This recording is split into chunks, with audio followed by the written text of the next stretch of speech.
him and to combat him and to pray over him and to deliver him and to speak over his life and speak life into him over the death that he was expecting. My husband, in his mindset, after his first encounter with God, has been on loner time. So he thought this was it. But I said, he's not done with you yet. Because you wouldn't be here right now.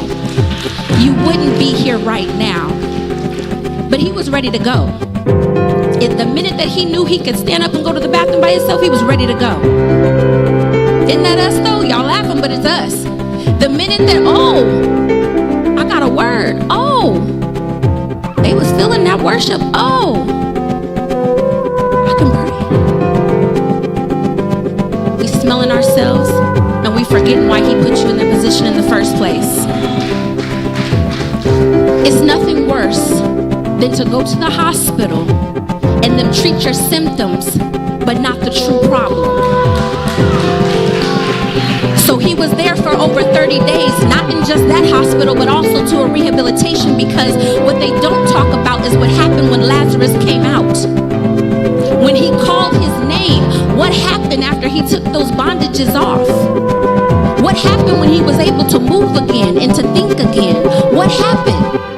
He had to fight to keep his salvation.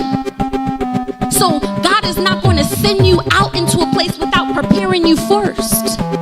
He's not going to allow you to come out the wilderness and you're still susceptible to germs, spiritual diseases. He's going to fully equip you and have you under the understanding that you can't move the same way you were moving before.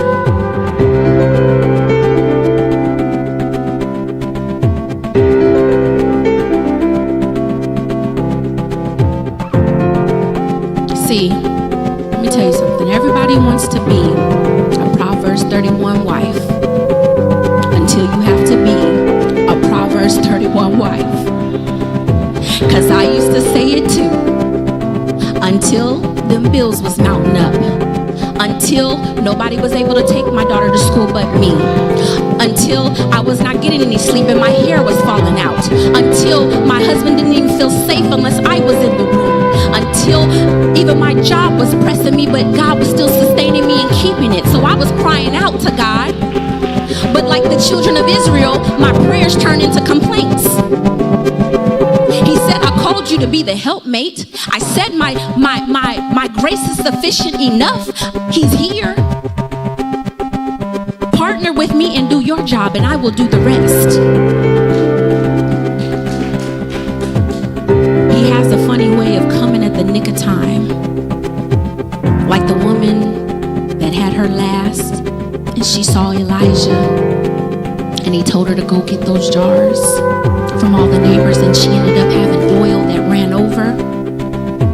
I had a sister come to me and say, just give me the number. Just tell me the number that you need, and we got you. He touched my sisters, and I had blessings pouring from people I didn't even know. My finances were blessed. My daughter was blessed. My son was blessed. Our household was blessed. What more do you need? What more do you need? I needed to know how to submit.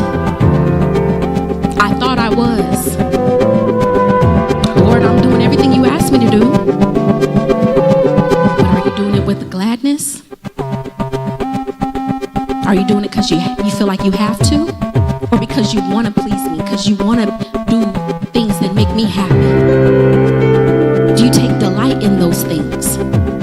So he had to check me, and he had to reprogram the way I thought. There was things that I prayed about in my first year of marriage that God did right then and there in that situation.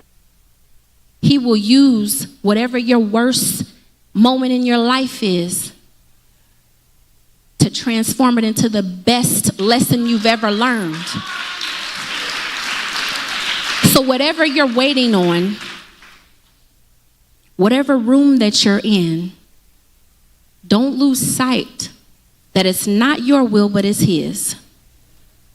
We've been married 5 years come next month. He had the stroke this year in January.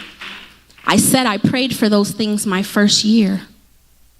So that should tell you something.